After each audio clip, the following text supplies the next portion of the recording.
Mariam, 65 tahun, mendakwa diabai anaknya dan ditinggalkan berseorangan di sebuah bilik sempit sebelum diselamatkan Berat JKM. mata memandang, berat lagi bahu memikul. Begitulah keadaan kehidupan seorang warga emas, Syabuddin Man, yang tinggal berseorangan di Kampung Jelutung, Kuala Nerang, Kedah. Sekilas pandang, rumah itu seolah tidak... Asalnya menempatkan bekas pesakit hospital kronik warga emas yang tidak dituntut waris maupun ahli keluarga. Namun menyedihkan apabila lama-kelamaan semakin ramai warga emas yang ditempatkan di pusat itu dihantar sendiri oleh anak-anak dan keluarga mereka. Suka tak duduk kat sini? Tak ada, suka tak suka terpaksa lah. Ada juga, tapi apa boleh buat. Masing-masing ada tugas. So dia datang kemari balik cepat. Makcik dah rindu. Saudara-saudara, anak-anak, jagalah kesihatan. Ada masa datang-datanglah tengok. Sementara masih hidup. Assalamualaikum warahmatullahi wabarakatuh dan salam sejahtera kepada semua menonton video ini. Nama saya Nur Aina Sasa binti Rosli, nombor matrik 261706. Saya merupakan pelajar tahun 3 dari Universiti Utara Malaysia dalam bidang Sarjana Muda Kerja Sosial. Hari ini, saya membuat video ini adalah bertujuan untuk membincangkan dan menyampaikan maklumat tentang isu pengabaian warga emas.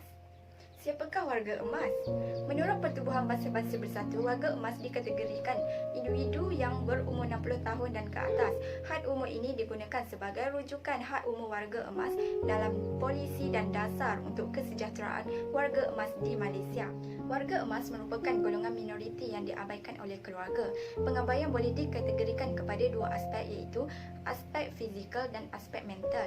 Sebagai contoh, warga emas gelandangan, tinggal bersendirian dengan kedaifan, terlantar di hospital tanpa waris, hidap penyakit kronik tanpa rawatan dan penjagaan sempurna, dan ada juga warga emas yang ditinggalkan di rumah kebajikan oleh anak-anak ataupun keluarga tanpa kerelaan mereka sendiri. Tahukah anda, di Malaysia kita mempunyai seramai 2.23 juta warga emas pada suku keempat tahun 2019 mengikut Jabatan Perangkaan Malaysia. Oleh itu, ia secara tidak langsung menyebabkan isu pengabaian warga emas semakin meningkat di negara. Kenapa isu pengabaian warga emas ini berlaku?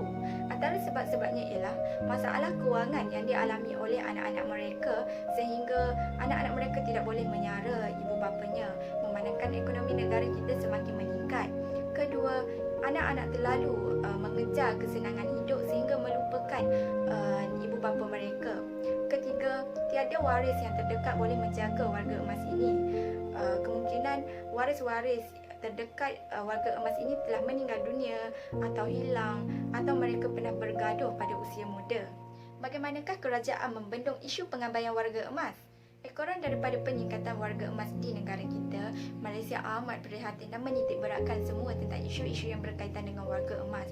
Oleh itu, negara Malaysia telah mengambil langkah persediaan awal untuk menangani isu penuaan penduduk dengan menggubal dasar warga emas pada tahun 1995 dan Pelan Tindakan Dasar Warga Emas Negara. Selamat dasar warga emas ini adalah bertujuan untuk mengupayakan individu, keluarga, masyarakat dengan menyediakan perkhidmatan yang mesra warga emas yang cekap dan berkesan serta membangunkan persekitaran yang boleh membantu warga emas hidup dalam kesejahteraan. Dasar warga emas telah mengemukakan 6 objektif dan 6 strategi sebagai pendekatan untuk mencapai dasar berikut. Selain itu, dalam Pelan Tindakan Dasar Warga Emas pula, ia mengemukakan 6 objektif yang sama dan beberapa strategi lain serta program dan tindakan yang dilakukan dalam 3 jangka masa, iaitu jangka masa pendek sekitar tahun 2010 sehingga tahun 2012, jangka masa sederhana sekitar tahun 2010 sehingga tahun 2015 dan jangka masa panjang sekitar tahun 2010 sehingga tahun 2020.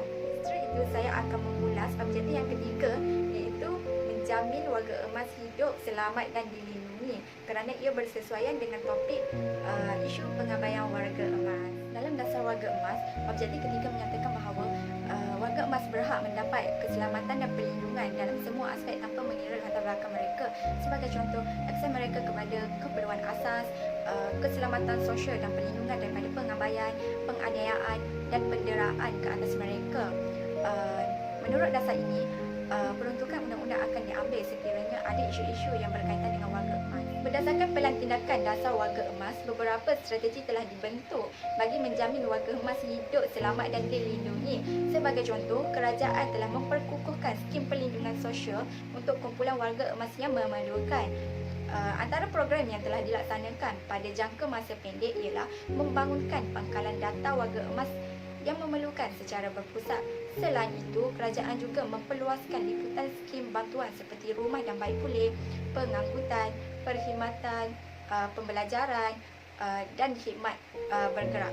Seterusnya, kerajaan juga memperluaskan perkhidmatan sokongan penjagaan kepada keluarga yang menjaga warga emas, seperti penjagaan, kerja rumah, rawatan dan jagaan sementara.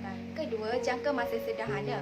Kerajaan telah membangunkan dan memperluaskan sistem penjagaan berasaskan komuniti melalui gabungan sektor awam, swasta dan masyarakat setempat.